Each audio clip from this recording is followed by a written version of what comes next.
Mes frères et sœurs, voici VAR Congo Télévision pour notre intérêt quoi. VAR Congo TV, la télévision qui fait la guerre. VAR Congo Télévision. Congo TV, ah ouais. la télévision qui fait la guerre au mensonge. Mbote na bande konyoso obo mesana kolanda biso, c'est vrai que bozalaka vraiment ébélé awa na Kinshasa dans toutes les 24 communes na Brazzaville, na Angola et na pays étrangers. C'est vrai que bozalaka ébélé nde bozelaka émission na bino ya découverte. Émission ya découverte et permettra biso na bino to yeba makasi ba quartier na biso, ba milliers de villes na biso, ba ville, ba commune, ba province. Et spécialement pour na mokolo lelo tozwami na commune ya Ngaliema. C'est vrai que commune Ngaliema, ça fait partie des communes de la ville-province de Kinshasa, capitale de la République démocratique du Congo. Et puis, au moment où Tozolo Banabino, Tozwami na Isiko Babengaka, rond-point IPN. À ma gauche, c'est l'Université pédagogique nationale, c'est-à-dire IPN en sigle. Et puis, na droite, nanga, Tozali Nanzela, Yozako acheminé vers magasin. Ma centre-ville, au quoi emprunté, Zela, il y a droite. De l'autre côté, les Anzelo, ils ont combiné dans la commune, il y a Selembaou. Et puis, Bisopo na Lelo, Tozo Kende dans le quartier, il y a Maloueka, où ils ont dans la commune, il y a Ngalié, Mapola Kotala, Dengue, Bandeko, Biso Bavivaka. C'est vrai que Toka Masolo, que Maloueka, ils ont milliers moko enclavé. Toliki Toye, Basoki, enclavement, ils ont continué. Ou bien, l'État a trouvé déjà solution pour que habitants à côté wana bavanda kimia. Alors na bondeli bino bolanda biso na bokebi pour ne rien rater na émission Oyo Tozali sur place na commune ya Ngaliema. C'est parti.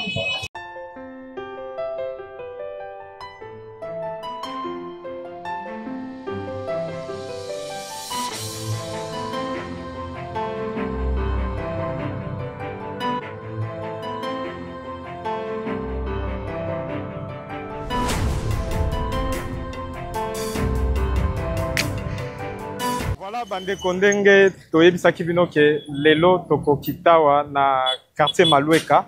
Effectivement, awa tozwami na entrée ya quartier Maloueka. Isika bomona pont moko ezawana babengi yango pont Moleka. C'est-à-dire que mai rivière ya Mbinza est traversée wana. Awa tozali exactement na quartier Maloueka. C'est-à-dire que de l'autre côté soko progresser au commis côté pompage. Donc Maloueka bandi awa tilikolo. Et ndebo moni pont et ça j'étais awa pour permettre à ceux que bandeko va traverser. C'est vrai qu'il y a des années passées, pont Oezala quitté, mais l'élo de tozolo baboué va jeter pont likolo pour permettre à ce que bandeko va traverser malamu, fait fluidité, il y a transport et ça malamu. Alors ndé toyeb sakibino ke maloué koto bando yo kana sango nakala. Toyesko l'élo total, est-ce qu'il y a-t-il des évolutions, est-ce qu'il y a-t-il l'amélioration tant soit peu plutôt de conditions sociales de la population et à côté Oyo, Yangwana et Tindibiso, tout qui est sur terrain pour nous vérifier total est-ce que Maloueko Bando est sur Nakala. Et ça, effectivement, Maloueko Zaya Lelo, alors, la Sengibino, tous à la scotché, connecté pour ne rien rater. Na makabunyo so tokosola na bandeko. Sûrement tokosala ba interview, tokosola na bandeko to bandeni ba vivaka. Il y a bazati na ba difficulté courant mai est-ce que problème insécurité zali, nyon so na boye bango au cours de cette émission. À tout à l'heure pour la suite. Voilà, sur place, to kutani na bandeko basungaka biso na transport, ndeko moko aza chauffeur, taximan, ndenge tozo zwape interview na ye. Bonjour ndeko. Bonjour papa. Awa toza wapi? Awa toza na Maloueka, juste pompage ndele ke Maloueka na pomoleka. Alors Maloueka to bando yo kaka. To éviter Maloueka changer, to ezaka ka ndenge ezalaka. Maloueka il changé na sur le plan na bo bani nini. Moi nzela ndenge bongi. Abongisi banzela. Banzela nyo sebe baki babongisi. Nzela ka oyo. Ka oyo kaka. Yango ka ndenge bongi. C'est très bien. On a ba quartier ça n'organise pas nzela moko to za ngo eketi ben. Mais banzela périphérique ezate ya babongisi. Ezate wana museza. Nzela mabele kaka. Nzela mabele ka tika na mais oyo ya prince yango eketi ben. On est à problème te. Mais là on me dit déployer awa exact na pompage awa takaseri les. Takaseri ya banani ba causer takaseri. Na ba bureau de antenne civile na ba bateau transport. Ça dit dérangement l'équipe à roulage tracasserie l'équipe macasse tout le monde a bakanga côté mosusu ba mikonzi batambola na bajip bakanga ba roulage makamba ça mais awa basala awa takaseri l'équipe makasi donc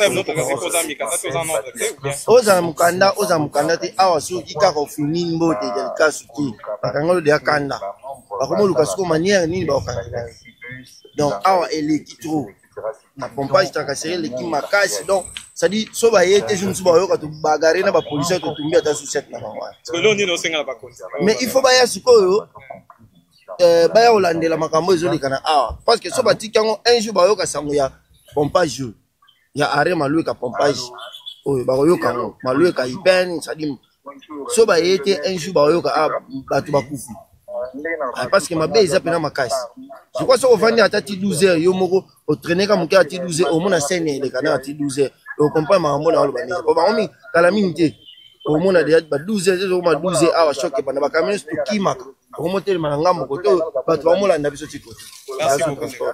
Et à part ça, problème criminalité. Et ma casse na criminalité on a ça il y a pas civil ou bien pas policier pas agent de l'ordre. Pas criminel. Pas criminel. Parce que côté na banda presque chaque nuit. Donc so yena kacha otuni oyo ka criminalité dans ma casse mais la police a présenté dans ma campagne. Merci beaucoup. Merci, bonne journée. Merci. Voilà, c'est vrai que il y a un taximan, un transport taxi. Abie loko eza makasi awa ezo déranger bon eza tracasserie. Donc tracasserie il y a ba PCR. La PCR c'est to benga bon ba roulage. Alors à lancer mela na ba kondi. Ceux qui ba koko tala dikambo parce que peut-être prochainement, il faut créer un incident entre chauffeurs et agents de l'ordre. Alors, nous allons continuer toujours dans le cadre, il y a découverte d'Abisso, où il y a même Abisso Lelo, dans le quartier Maloueka. Tout de suite, tout en appelant bande comme sous tout autant bateau visiter l'avenue, la direction principale. Est-ce que Maloueka yakala, et Zakara Maloueka Oyo. Maloueka wakala, est-ce que ça Maloueka o to kuta lelo to komona ngo biso nyonso ensemble na nzela ya émission na biso ya découverte. Alors ndeto moni biso moko na ba image to ti oso nande ko na biso biso ke Maloueka yakala eza Maloueka ya lelo te. Ndeto koti na ba avenue total la biso moko, est-ce que réalité ici biso eza effective sur terrain ou bien à lobika tika loba? Yango tokoti sur terrain, tokoti na bavenu, total la biso moko, nde tozomona ba ndako siketongwami, des maisons en étage, nde biso moko toza komona bino pe bomona à travers la image oyo technique ozo proposer bino. Bonjour papa. Bonjour papa. Awa toza na Maloueka précisément na avenue nini? Avenue Kiri. Toza na avenue Kiri. Avenue Kiri. Alors, on a venu qui est au côté vraiment changement. Dès que on a peut-être à Kala, on a loué Kaisa, quartier moko reculé, population va souffrir à Makasi. Si que bisomo to commis sur terrain. Et là on dit nos coïbs ça biso par rapport à quartier Maloueka. En tout cas, Maloueka quartier c'est bon nango. Tu as na pasi Makasi. Pasi zaki Makasi ya ba mai, ba courant, donc makambo zaki nzela, donc tu as bien un problème grave.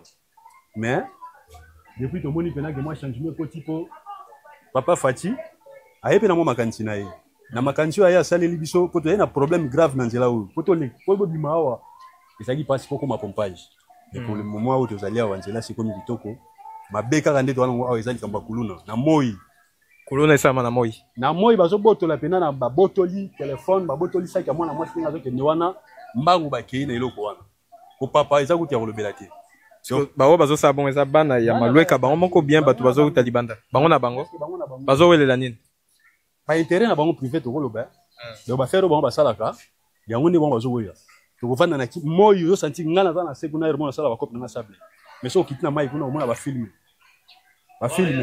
ya makasi siko elo nino ko na bande ko nyoso bazo landa yo na minute ngana ko ba yebi Maloueka te na ba o ba yeba kango na kala bon Maloueka eza koma nango bien nous c'est comment bien parce que avant d'avoir vivre en tout cas tous ans à pépélé c'est comment bien mutu ka kitoko tina ba mapango donc ma courant kitoko mai makado tu as une problème tena grave penate nous c'est comment pépélé.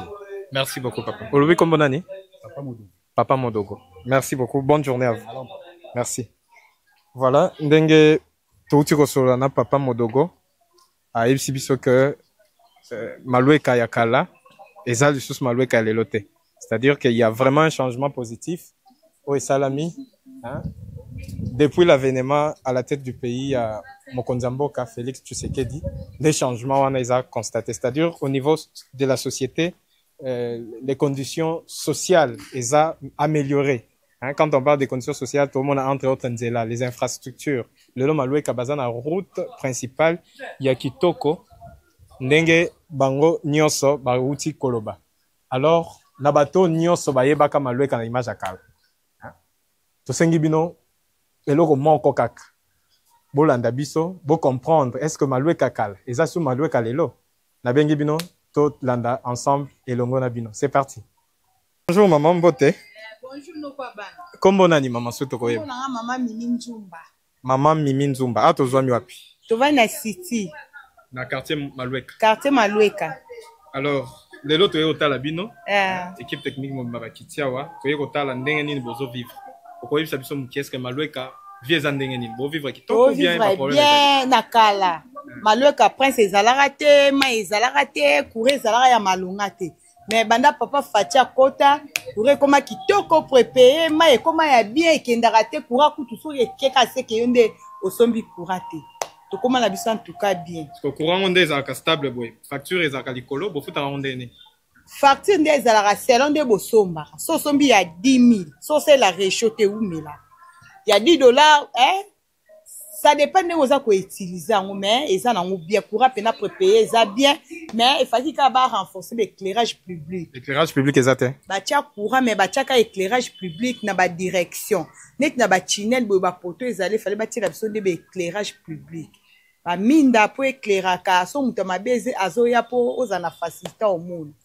Éclairage public n'est atteint na minute. Est-ce que boza kana problème d'insécurité, ba kuluna bazali ou bien lo yenge zali? Kuluna vraiment penza baza penza te. Bazate. Baza penza penza te. Donc bon vana no calme, faire nyo so ya 1 heure du matin calme. Bien vraiment. Et là on est nous so ko baksa un dernier mot peut-être na batonia so Hollanda yo. O ba ibi Maloueka te. Bato oyo ba Hollanda. Peut-être mutu so Hollanda yo alinga un jour avec on vanda na Maloueka. Ba ya na ba ko vanda na Maloueka. Maloueka koma nango bien, mai bien, courant bien, banda kukuta ezalaka ba $20 mais ndenge ekoma bien boye banda kupe mata, bato ba olongwa ba bandal, ba oya ofutela koto. Donc ekoma kitoko. Ta banda ku étage etongami, bato mbongo pe ba koti en tout cas vraiment Maloueka ekoma bien vraiment. Parce que ndeti est-ce que banda kupe ba mabele oteke ezali? Ba mabele, bato pe ba osomba ko, bato akala. Wana nde na yebi te wana ba commissionner bato akala ba oteka bandambu nde bato ba osomba betage ematama mimi ezaka bandambu lopango munene mpe ezali ba misu pe ba oteka ya minene ateki nyonso yake somba ne côté mususu ba misu pe bazanga na ba possibilité na ba somba ba des parcelles ba komoteka koto oyo ake na parcelle ne mususu. Merci beaucoup maman. To sepeli mingi. Nga pe na sepeli makasi. Vraiment. Ba acceptation ka éclairage public kaka. Po koto pe na pa Fatia sala bien kitokos. Voilà, merci beaucoup. Tout Hollanda maman, après Sibiso aussi information concernant quartier Maloueka. C'est-à-dire que Bandaku est construite de très belles maisons autour comme on a vu sur la image où on a proposé biso, mais à l'objet le moment très importante, c'est-à-dire que bah réussir Kotonganzela. C'est vrai que Nzela comme Kitoko accessibilité ça facile, mais babosani éclairage public. Courant pesali, courant zalango 5/5, maïpe ezali. Mais nzela o batongi wana et na ba côté mususu bati éclairage public te. Alors que éclairage public est servara biso na butu on a peut-être kokota mutako utane musala aye malem beti na ndaku mais ce que éclairage public ezate ils ont favorisé insécurité bakuluna ndeto monaka mabeyaka ndeto lancer message na ba conditionnel na ba autorité compétente ceux qui ba kotala de ce côté là pour que batia éclairage public na quartier Maloueka.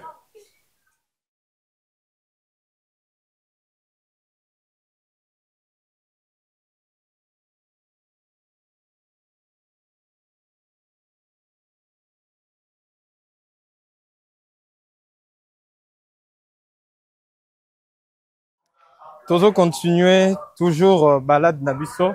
Ah, toujours mis dans quartier Maloueka, c'est-à-dire dans la commune il y a Ngaliema.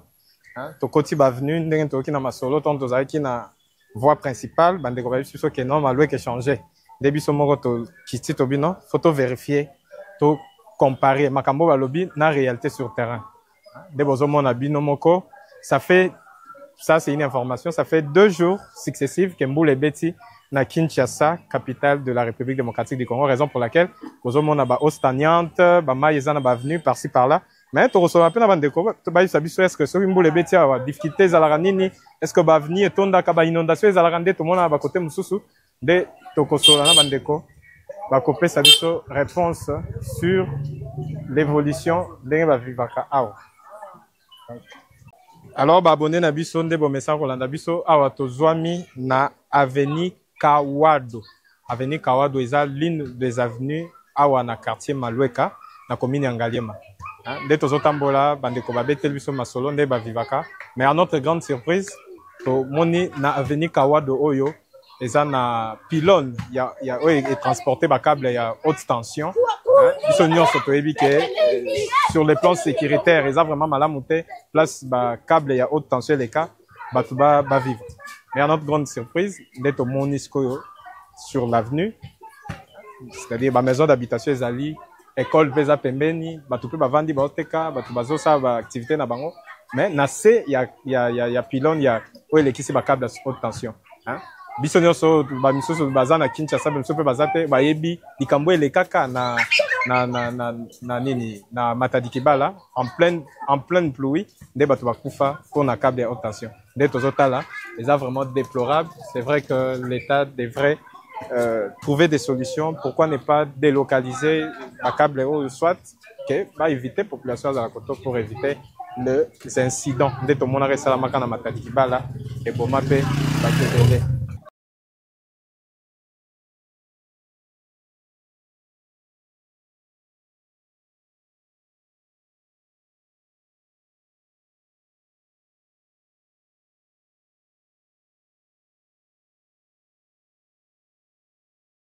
parce que tu as mis la direction Babengi, la voie du Congo, c'est toujours na quartier Malweka, na quartier Malweka, na commune Bongo ya Ngaliema. Commune Ngaliema eza na ba quartier Belé, mais spécialement pour aujourd'hui, Tokubaki Tokokita, tout s'intéresser beaucoup plus na quartier Malweka. Toye bandeni bandeko bavivaka. Et sur place, tout le monde dit qu'il y a vraiment la vie comme dans tout autre quartier. Et puis, il y a aussi des gens qui font leurs activités. Donc, c'est un marché pirate qui a été créé dans la direction haute. Direction, ils ont permettre à ce que les cognos se basent de ces côtés. Alors, à notre grande surprise aussi, tout le monde dit que balade na biso na quartier Malweka, tout le monde dit câble ya SNEL, câble électrique, oeza bongo ya kokita. Oezo tia babitan koto na danger permanent. Un danger permanent, zelo bat bazo le kabele, zelo bana classe bazo le kabana mike bazo le kama. Il y a un câble, ya SNEL oeza ya kokita. To sengi na ba condition nyos bazo na biso, soki ba koki ko trouver solution na ba problème o nyos auto décrier entre autres problèmes ya câble ya SNEL. Imaginez-vous peut-être ndé bana classe bazo le kaboye et que câble est percuté moi dans la classe, même à Mikolo, vous voyez que ça produira un danger qu'on ne saura pas maîtriser. Alors, toujours continuer, toujours balade, awa bongo na quartier Malweka. Toujours continuer, toujours, voilà, continuer. Bozo mon abinomoko, ndeko baza activité na bango, c'est en pleine journée à Kinshasa. Et pendant ce temps, il pleuvine aussi à Kinshasa. Ça fait pratiquement 2 jours successifs de Bamboula Eza Kobeta na Kinshasa. Après la pluie, c'est le bon temps. Malheureusement, à Kinshasa, c'est autre chose. Au travers des images. Voilà, Touti Bongo na direction au Abengi, la voie du Congo. De Malembe. Pour que une société ait avancé, il faudrait qu'il y ait des écoles, il faudrait qu'il y ait des hôpitaux, il faudrait qu'il y ait tout ce qui réunit la société d'une manière générale. Dès Autozali Sikoyo, la direction principale, pas Tomoni, école, comme institut Kuvuna, c'est-à-dire que c'est parmi les écoles Ezali awa na quartier Malueka ekolo epermetaka bana nyonso ya kotoyo kota kelasi pour que bazala formé biso nde nyonso toyebi que l'avenir des enfants doit être garanti et ça passe aussi par la formation des élèves nde yango tomoni école institut Kuvuna eza parmi baekole ezali na quartier Malueka ndenge bozomona toza en pleine route principale bozomona bamituka bamoto c'est-à-dire que bato bazovague librement na baoccupation na bango biso mpe tokokatisa pour que to rejoindre de l'autre côté nde bozomona bamituka ezoleka alors biso mpe tozokatisa na ngambu ya école Kuvuma institut Kuvuma voilà école yango oyo epermetaka bana ya kotoyo bazala encadré ndenge tolobaka toujours que là où il y a un milieu où les gens habitent, il faudrait qu'il y ait des écoles, des hôpitaux, des églises, des marchés. Dès on a route, na wenze, bomoni bino moko activité ndenge ezali ko évoluer. Ici nous sommes devant l'école et à côté c'est l'église. Donc l'église est affiliée à l'école. C'est-à-dire que c'est une école privée. C'est bon bakomi eza école privée agréée.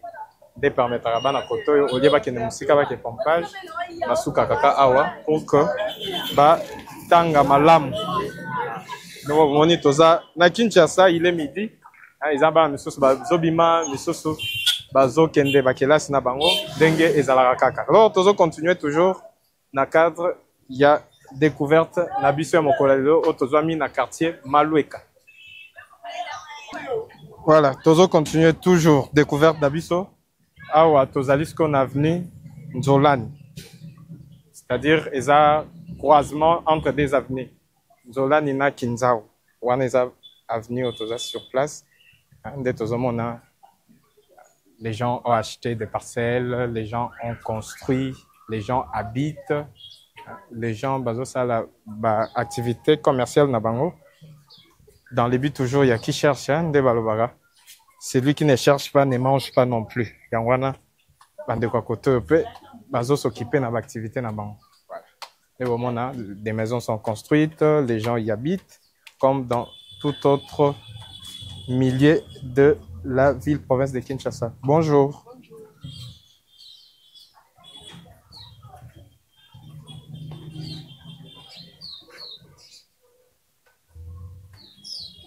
Voilà. C'est-à-dire que l'avenir est un peu na descente. Hein? Pour permettre à ce que tous les image à bien poto la kisabino ndenge quartier Malueka ezali. Malueka toka na sango nde ba msubando non Malueka Teresa marécagé. Malueka eza milliard au vendate lelo binomoko au travers des images tozo proposé binomo bozo conclusion hein, entre Malueka kala na Malueka lelo. Est-ce que y a-t-il une différence ou bien ça reste le même ou bien image échangée?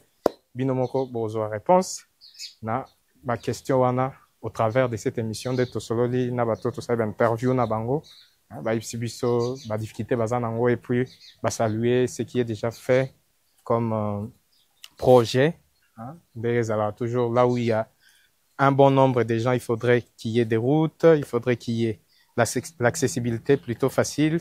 Il faudrait qu'il y ait de l'énergie, le courant, c'est-à-dire, et de l'eau pour que, et apporter développement. Alors, tout ce qui est, bande de moins basak pour que, et permettre descente, il y a, tout nyoso. Voilà.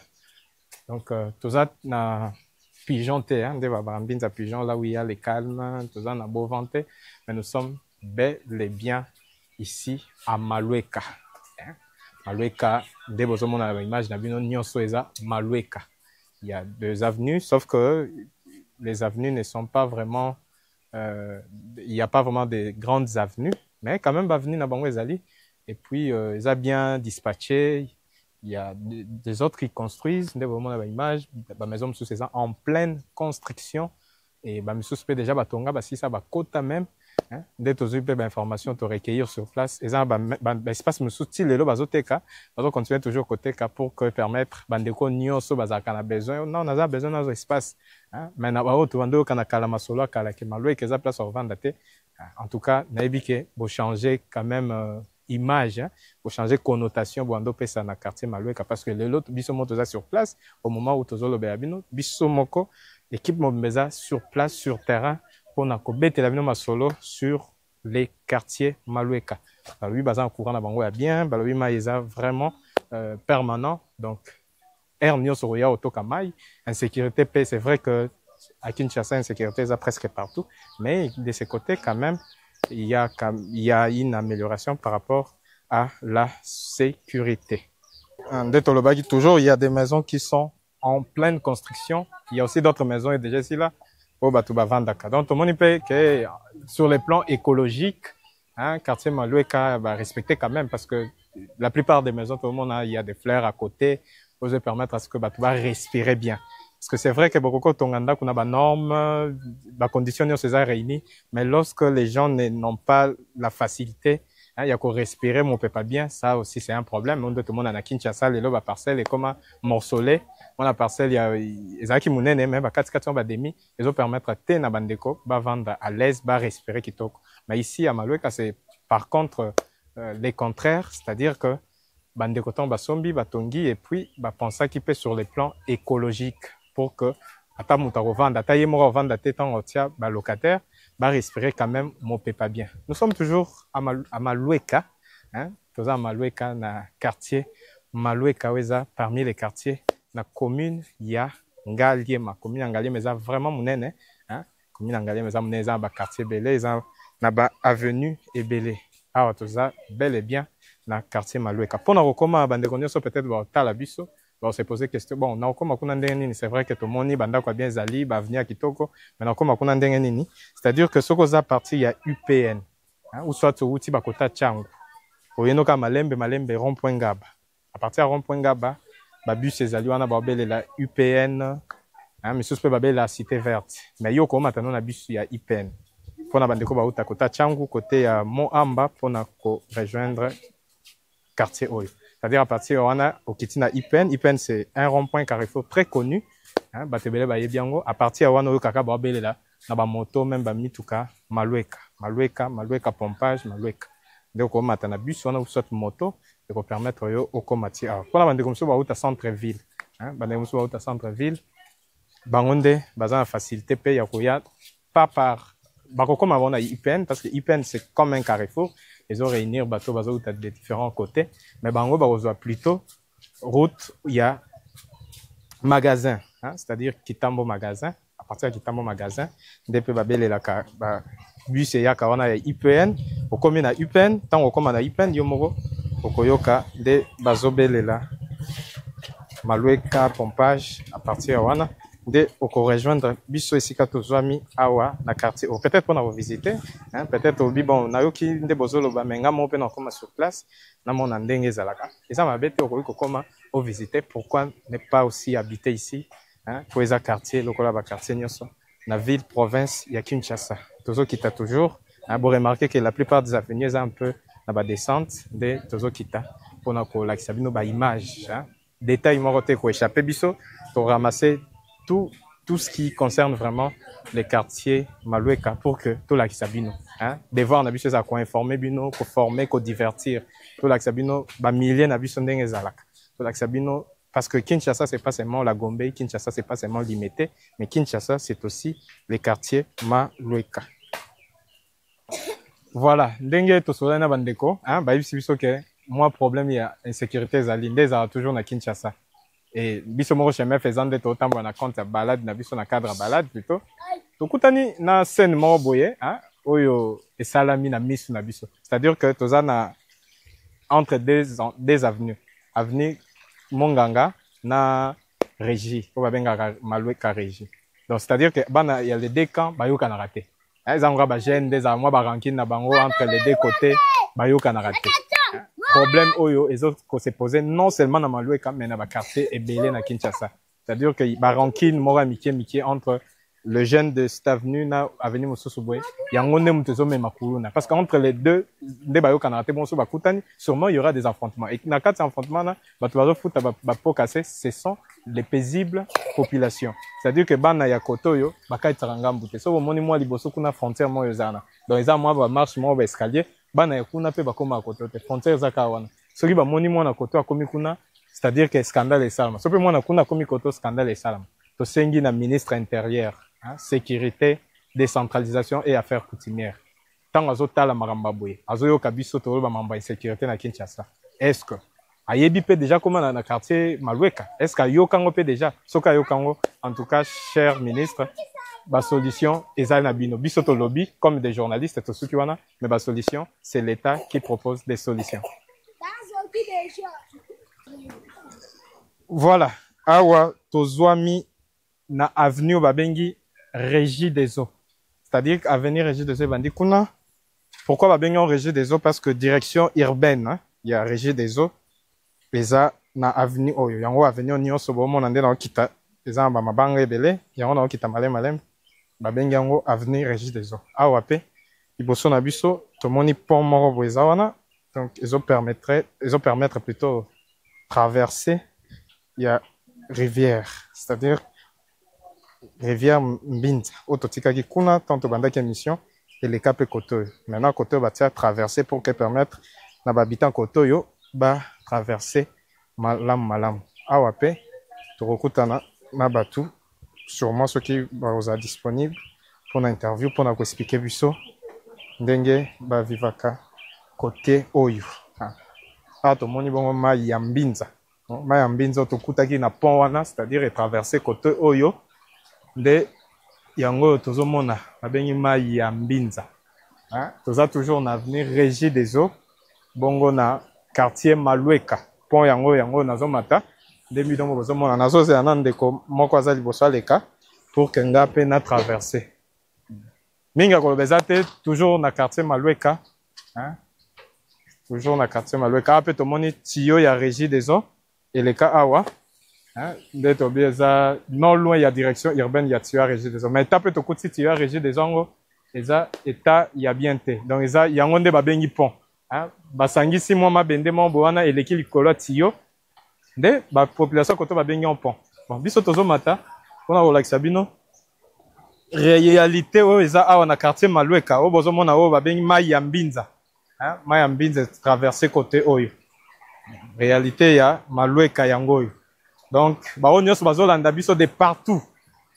tozwami awa na mai ya Mbinza awa na avenue Régie des eaux avenue Régie des eaux yango bozomona na ba image donc yango na ba image nde bomona tozwami bongo na quartier Malueka oyo ezali l'un des quartiers na commune ya Ngaliema oyo bozomona babengi yango mai ya Mbinza et traverser awa pe et continuer pour nango normal.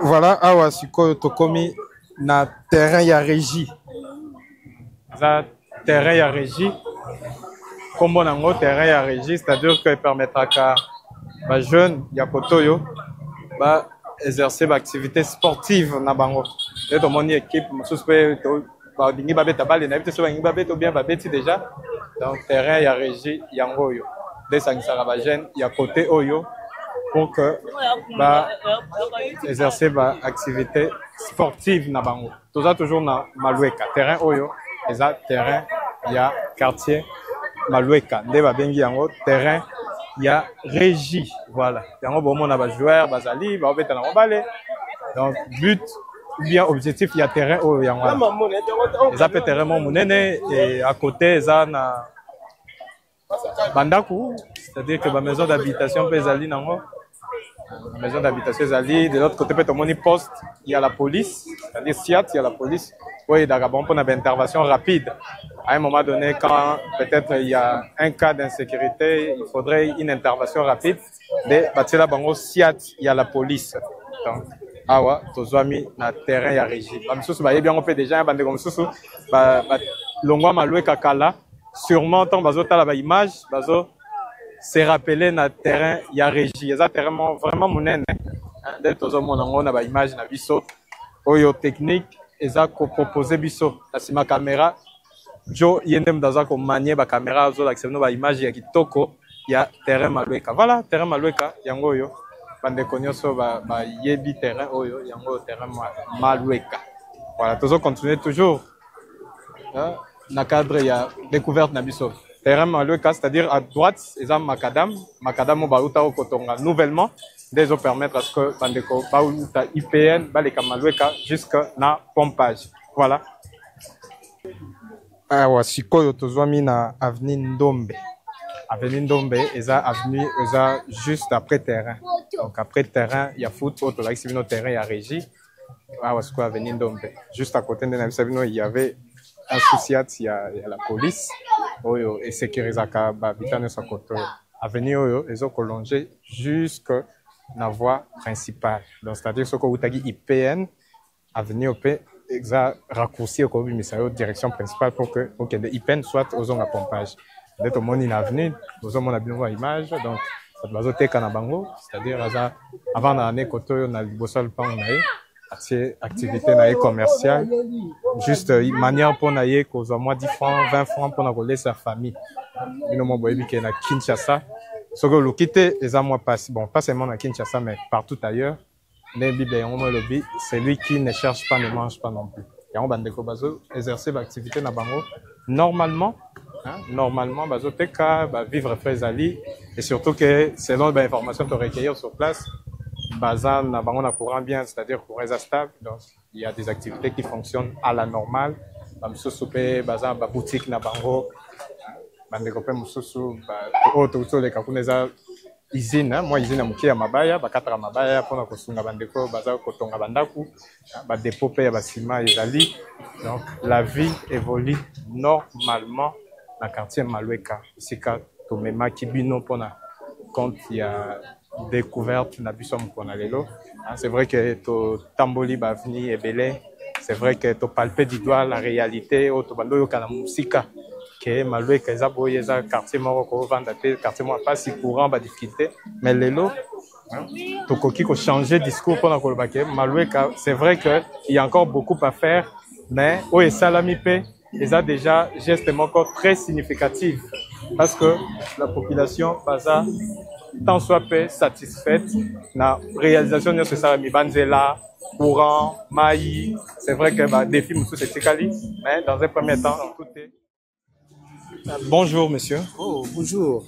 Comment on vous appelle? Je suis Gianni Mbonga. Ici, nous sommes précisément où, monsieur Gianni? Nous sommes à Malweka, précisément à arrêt dépôt Makala. Malweka. Référence, c'est Hôtel Family Palace. Ok. Alors, on voudrait savoir, c'est vrai que nous sommes descendus sur votre avenue. On voudrait savoir d'abord comment vous vivez quotidiennement. Quelle est votre vie, la vie dans laquelle vous menez? Elle évolue comment? Bon, votre question, je peux dire, est tellement vaste. Mais dans la vie quotidienne, nous sommes là très calmes par rapport aux années passées. Moi, Qu'est-ce qui s'est passé aux années passées? Attends, j'arrive là. Donc, moi, je suis né ici, grandi ici. J'ai changé le milieu lorsque je suis grandi.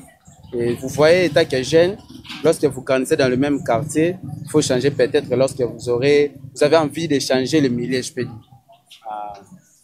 Ici, à Malweka, c'est un milieu qui est maintenant trop visité aux étrangers, je peux dire. Qu'est-ce qui fait en sorte que les étrangers puissent visiter ici? Est-ce qu'avant, ça il y a d'abord la qualité de la SNEL. Okay. Vous voyez, il y a des prépayés. Prépayés ici, ce n'est pas l'ancien prépayé. C'est une nouvelle stratégie qu'on a introduite. Le courant ne part pas. Si le courant part chez vous, c'est que vous n'avez pas acheté l'abonnement. L'abonnement revient à combien? Par mois, par exemple, ou par semaine? Comment vous faites pour acheter l'abonnement? Bon, ça dépend des matériels que vous utilisez. Les matériaux, je peux dire, électroménagers. Ça dépend. Si vous utilisez des congélateurs, des frigos, des réchauds, des fers à repasser, ça dépend de la consommation énergétique. Je peux dire ça. Alors, nous sommes bel et bien à Maloueka. Oui. Est-ce que Koki Koyib Sabiso, activité ni vraiment rentable côté? Activité ni batum bengi va s'intéresser à Maloueka. Bon, je peux aller lentement vous expliquer. Si on prend des jeunes garçons, beaucoup sont des montards. Quand je parle de montards, ce n'est pas dit qu'ils ne sont pas étudiés. Par rapport, tu peux être diplômé en pédagogie, mais tu vois que la pédagogie avec l'enseignement ne marche pas. Quelqu'un peut décider d'acheter la moto et il est devenu montard. En même temps, il est pédagogue. La majorité des jeunes garçons sont des montards. Les jeunes filles se débrouillent. Ils se débrouillent par quoi exactement? En tout cas, ici, le commerce ou... Ouais, je peux dire ça. Il y a la commerce. À part la commerce, il y en a plusieurs. Il y a beaucoup plus aussi. Vous voyez ici, il y a un centre là. C'est le centre de formation Francine Zondo. Là, on donne plus de formations. Il y a un centre privé. Maintenant, on donne des encadrements. On cadre les enfants à la langue française, je peux dire. Il y a couper-couture, il y a esthétique, il y a coiffure. Maintenant, la modalité, bien c'est gratuit. Bon, d'ailleurs, je profite d'abord à remercier notre leader, je peux dire Francis, parce que c'est un vieux là qui a d'abord un cœur là d'aider. C'est vraiment, je peux dire, semi-gratuit. Donc, il y a quand imagine, l'inscription c'est 10 000 francs. Par exemple, l'auto-école, l'inscription c'est 10 000 francs. Lorsque vous êtes inscrit, on vous donne les fonctionnements. C'est-à-dire, en cas de pratique, 1 litre d'essence. Et chaque fin du mois, on peut dire, par exemple, vous allez payer 10 000 francs. Si, par exemple, la formation va prendre 3 mois, vous voyez que dans 3 mois, il y aura comme paiement combien? 30 000. Donc, c'est déjà semi-gratuit, je peux dire. Vraiment. Alors, un dernier mot, par exemple, si vous avez un mot à adresser, bon, là, vraiment, je peux dire ceci. Merci beaucoup. D'ailleurs, ici à Maloueka, avant, on avait un problème avec un musicien qui s'appelait JB Piana. Parce qu'il est venu dans notre quartier. À l'époque, j'étais à l'âge de 10 ans, 11 ans comme ça. On était encore petits. Je suis venu en concert au terrain régie. Il s'est excusé même. Parce qu'avec sa chanson-là, Awabisoto Vandina Maloueka, Nanya Kolinga Bisoe, on a voulu lui climacer. Et il s'est excusé. Il a dit non, c'était juste la chanson, vous voyez. La Maloueka par rapport. C'est vérité parce que oui. Avant Maloueka, c'est qui Boété. Bon, Boété par rapport à quoi? Parce que nous sommes développés avant plusieurs quartiers. Non, il n'y avait pas de route. Hein. Voilà. Il y avait, je peux dire, il y avait la route de Pompage jusqu'à Ipen. Mais il n'y avait pas Macadam. Voilà, c'était ça. Mais lorsque déjà un quartier qui a la possibilité, quelqu'un qui a vécu, qui est bien véhiculé, a la possibilité de quitter de Pompage jusqu'à Ipen, même si ce n'est pas bien. Oui, voilà. C'est déjà bien développé. Donc, Maloueka ici, je peux dire avant, chambre et salon pour louer, c'était combien? Avant, c'était $30, $40. Mais à présent, c'est 80, 90, chambre et salon. Espace vide pesable, en tout cas, espace vide et ça les sous-soutés. C'était, mais c'est déjà occupé. Donc, ce que sombi, c'est qu'il y a sombi, pas moto à somba déjà. Ok, beaucoup de temps, là. Au moins, on a pas terrain vide, c'est que moto à zone à ma côté, on a gardé terrain. Mais ils allaient quand même. Les alliés. Voilà. Bon, nous, on a beaucoup d'étages, non? Beaucoup d'étages. Tu as un de total combien d'étages déjà? 1, 2, 3. Et là, on est comme quoi. Ceux qui tirent même à venir. 5, 6, 7. Donc, il y en a plusieurs. Voilà, merci beaucoup. Alors, ndenge bobesa kotala biso bandeko nyonso balingaka biso oyoki bino moko ndeko nda alobi babi ke Maloueka kala na ya lelo c'est deux choses différentes bao nyonso bando juger Maloueka de loin bobeta tour botala bino omona réalité na bando yoka en tout cas c'est deux choses différentes. Merci beaucoup. Merci. C'est une de quoi des professions, donc c'est un photographe et aussi un réalisateur. Nous vous remercions en tout cas. Merci beaucoup. Voilà, vous continuez toujours kotala biso ndebo mesana. Na cadre, il y a émission, il y a découverte. Oui, mais biso lelo, dans le quartier Maloueka. Tous continuer toujours Maloueka Civité, Maloueka se continuer. Alors, Botambola et Longo Nabiso. Merci. Bon, Kobima, na avenue, Oyo, ils ont conduire jusqu'à la terrain à régie. Alors, toujours continuer balade Nabiso. Liboson de Bozomona, eza église au Babengaka Saint du dernier jour. Donc, église Saint du dernier jour, paroisse, il y a Maloueka, ezalaka awa. Église onde permetaka, bandeko, basambela, ndenge ezalaka na église nyonso. Toujours continuer toujours balade Nabiso, na cadre, il y a émission Nabino, il y a découverte. Dès Bozomona, trafic, ezo salama. Normalement, bao baza na ba moto, bazo kene ba course na bango. Baope baza na ba voiture po ami meza moto hein ndem tezo songa pona déplacement ya bandeko e ba misusu bazo emprunter ba taxi meza ba biso to benga catch IST de eza ko sunga bandeko ya côté oyo pona ko se déplacer. Voilà, tokomi awa sikoyo na avenue Nzolana, c'est-à-dire que Toyota la bandeko baza côté oyo.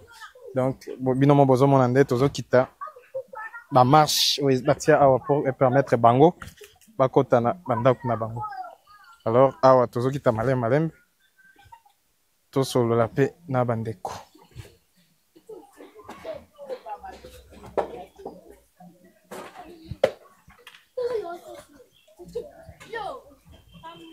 Mbote na biso boni bino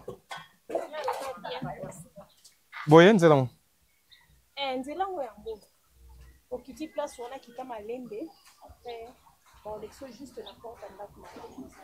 OK, merci.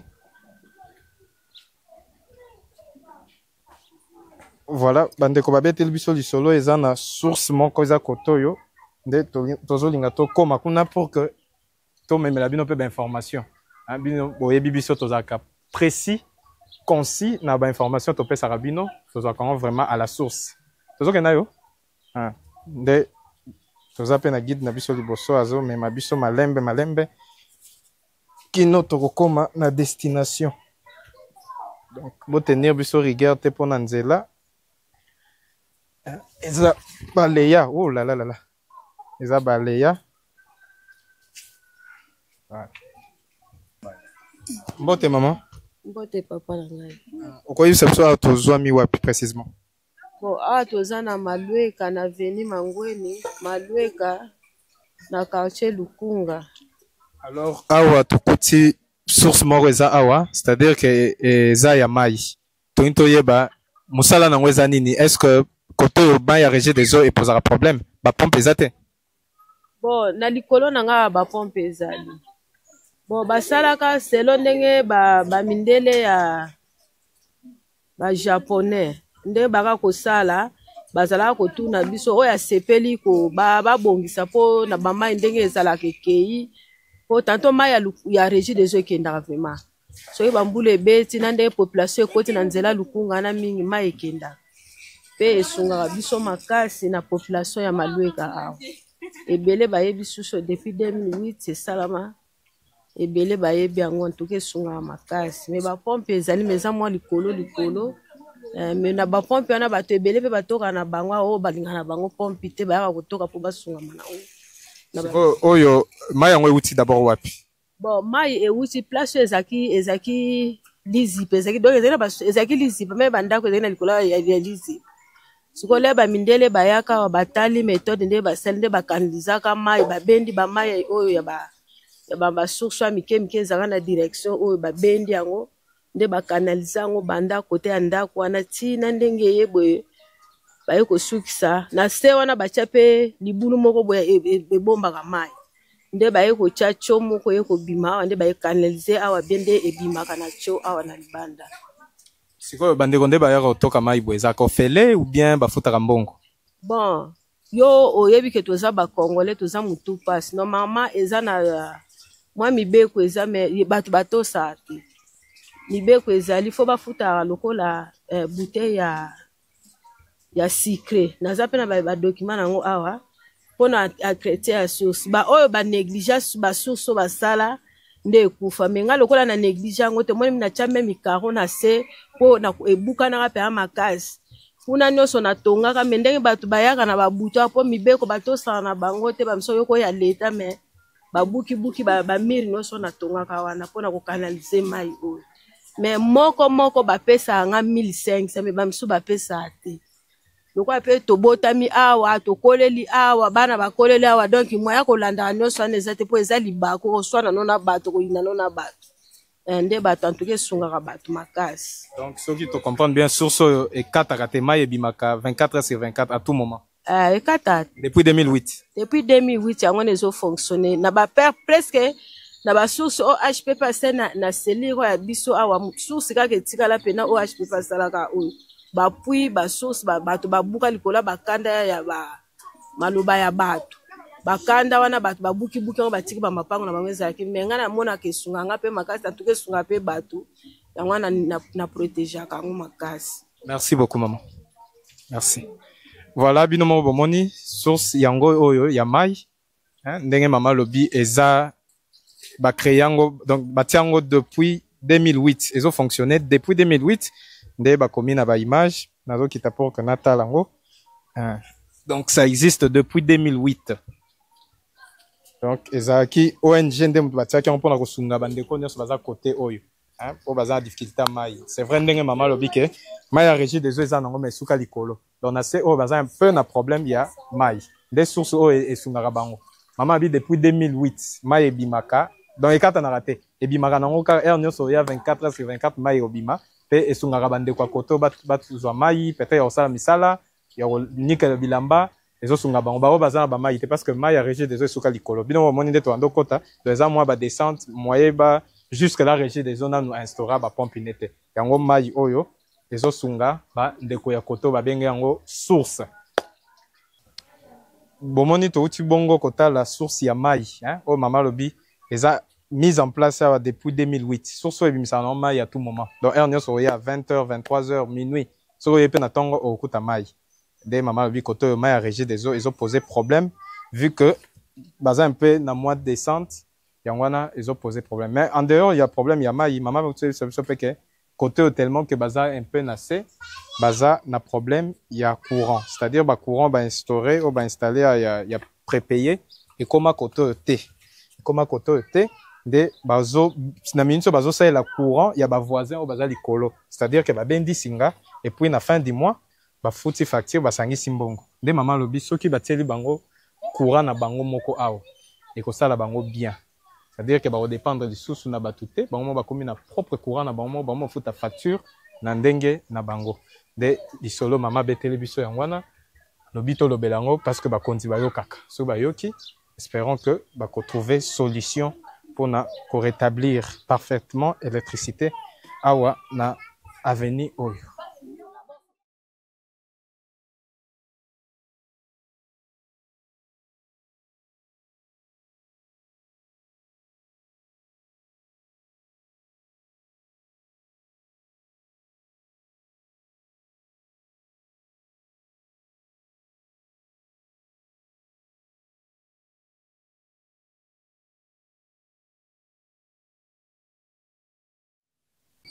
Voilà. Vous voyez que vous allez toujours révéler, vous allez toujours scotché. Awa sikoyo tokomi bongo na wenze ya Malueka. C'est-à-dire que toujours na Kinshasa, chaque quartier, ils ont na wenze nango des références. Alors pour na quartier Malueka, wenze na bango ya référence yango yo. Ah nde permetaka ba habitant nyonso ya Malueka ba s'approvisionner, c'est-à-dire ba ye wenze basombe ba biloko kolia, basombe bilamba, ba activité nyonso basala na wenze nde basala kango awa bongo na wenze ya Malueka. Yango wenze bandi awa o nyonso yo eza place wenze bandi. Et kotiti na kati kuna nde bokokuta ba commerçant ebele bomoni ba mama misusu bateka makala susu bazoteka pe ba bilamba ba manga la habité tomeka na kotuna manga. Sorry, combien? Bonjour. Combien manga? Aussi, hein? Ni balé 500. Et ça, mbelu bien ya mufube. Pardon? Ya mbele za te? Pesa no mi balé gas. Oui, mais 500.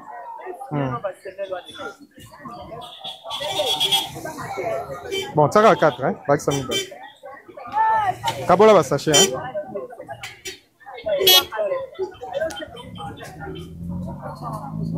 Bilo wa manga boso mawa. Chikapa. Dabo yo uti chikapa. Oya andeni.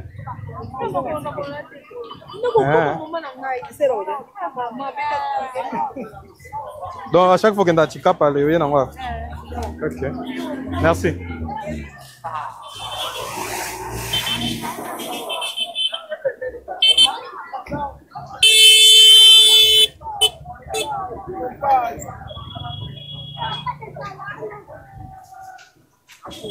Voilà, bon, mon biso to to somba manga na biso. Manga na biso donc na auto so anande kwa zote kangwa lobi auti ko somba ngona chikapa, c'est-à-dire qu'akenda na chikapa ake na Kasai aye asombi ba manga na ye aye koteka. Donc ye commerce de mo bayongana. Voyage ke chikapa asombi ba manga aye ateki pona ko sunga libota na ye. De biso pe to sombi manga na biso to lia. Donc, on contribue hein, dans le commerce pour quelqu'un de liboso. Alors, il y a commerce dans sa bande comme ça, si vous avez capé, légumes, on a évité, est-ce que vous avez encore côté ou bien ils ont la place où vous avez bateki de yango babengi wenze ya Malueka. Excusez. Quand on se fait la friperie na bango, c'est-à-dire kati ballon na ye atie bilamba azana principal, ba client nyonso bazo le kabao bazo uta IPN, ba misusu pe bazo uta pompage, ba misusu pe ba visiter lokola ba misusu ayene kaka ko beta to aita la famille a profiter a sombi mo eloko na ye et puis azongi ndako. Voilà. Ah nyonso nde ba bengi wenze ya Malueka. Donc wenze ya référence na bango so comme na Malueka. Impérativement, il faut les canaux parce que c'est la route principale. Là, vraiment, la route principale. On a étendu mon tumaoué. Je peux allonger à venir jusqu'à la fin. Au moment où on a vu ça, voilà. Toujours continuer. Juste en diagonale, il y a marché. Il y a Malueka. Les amis bongo, école. École Babengi. Paroisse Saint-Mukasa. On a une école catholique. Donc, ils sont affiliés à l'église catholique. Les écoles européennes permettent à Kabandeko. Il y a côté Yoba, Tangi Sabana na bango dans de très bonnes conditions. Au lieu de la musique, de pompage, de UPN, des écoles yo, Sungaka, Bana Yakoto. De par-ci par-là, tout le monde fait l'école, l'école privée, ils ont fait belé. L'école privée, ils ont belé. Hormis ça, tout le monde a fait l'école, il y a l'État, où ils ont pris en charge par les trésors publics, les écoles, les salariés, on a base à la former. On y est place d'avoir des inciviques, plus tard, des koulouna. On a ceux qui sont formés, milliers de gens dans l'école, les gens dans liés éducatifs, et permettre à ce que Bana va s'acclimater dans le milieu et pour que formation na bango tout comme encadrement na bango ils ont dépendre peu dans le milieu. Dès tout le monde on a Malueka, l'école les alliés, l'école les alliés privés tout comme public, les a vraiment pour nos parents, ma famille, il y a côté Oyo. Tout le monde fait un centre de formation professionnelle, les métiers, les alliés PBL, bazo sunga bandeko, ba misusu ba zuma kokite, parce que vous voyez que les écoles ou bien les études ne sont pas faites pour tout le monde. Donc, je choisi peut-être ma coquette, il y a quelqu'un bakela si le quoi ba misusu, donc il y a université, bango, ça là bon formation professionnelle, ayekoli couper couture, ayekoli esthétique, ayekoli je sais pas moi coiffure, d'autres métiers il y a maboko, ayekoli et kosunga peut-être la vie parce que lobby wana pour que azala utile na société. Toujours pour ça malembe, toujours na cadre. Il y a découverte na biso ya mokola lelo oyo ememi biso na quartier Malueka. Oh nyo sobo mona ba image nyo sobo mona toza bongo na quartier Malueka. Autre mona kuna ezalaki collège Saint-Mukasa. Hein, liboso na biso ko to moni complexe scolaire, c'est-à-dire que wana ezalaki collège c'est pour les écoles secondaires. Hein, secondaires tina humanité les bazana collège. mais na C ya secondaire ba niveau ya C nde baza na complexe scolaire oyo tobengaka école primaire. École na bango yango oyo eza toujours dirigé par l'église catholique nde baza na école privée agréée na bango. Pe liboso na biso juste à côté ya école toza bongo na paroisse Saint Mukasa. Avant eza bongo sikoyo oyo ezopatronné disons ba école oyo nyonso tomoni wana.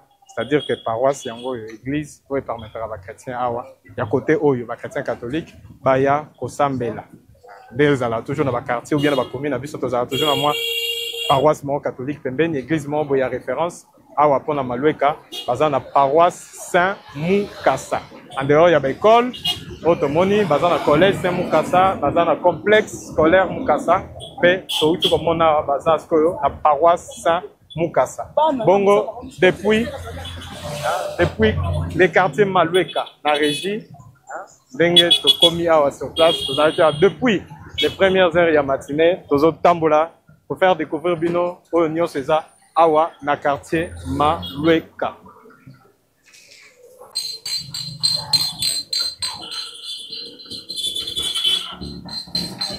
Bozala qui vraiment ébélé. Bobanda na biso depuis le matin, depuis tobandaki na ipen esika wapi tokutanaki tozwi nzela malembe kino na Malueka, quartier Malueka ezali l'un des quartiers awa na commune ya Ngaliema. Bolandi oyo nyonso tokokaki kobongisaki mpona bino mpona quartier ya lelo mpona na cadre toujours ya émission na biso ya découverte toyoki bainterview toyoki ndenge bapapa balobi ndenge bamama balobi Malueka oyo ya kala eza Malueka oyo ya lelo te. C'est-à-dire que en termes d'évolution, le quartier n'a pas évolué parce que la commune a infrastructure bien, la commune a courant a bien, la commune a maille bien. Donc, c'est vrai que nous, c'est salamité, mais dans un premier temps, Malueka est un quartier comme tout autre quartier à Kinshasa. Alors, Bino, merci. Tu peux au Cabonaté sans qu'on remercie Bino parce que vous êtes fidèles, Nabiso, vos messages, Rolanda Biso, Nandela, émission Nabino, il y a découverte, oui, permettre à Biso Nabino, oui, Bamakasi, par milieu de vie Nabiso. Merci à l'équipe technique qui a accompagné Kinga. Merci Nabakonzi Nyonso, il y a Obazo Kokambabiso, et Tosengi, vous continuez toujours à la brancher. Pourquoi pas prochainement, Tokende, na quartier Nabino pour découvrir ensemble Oeza, na quartier, na commune, na ville Nabino. À très bientôt. Bonne suite des programmes sur nos antennes. À tout à l'heure.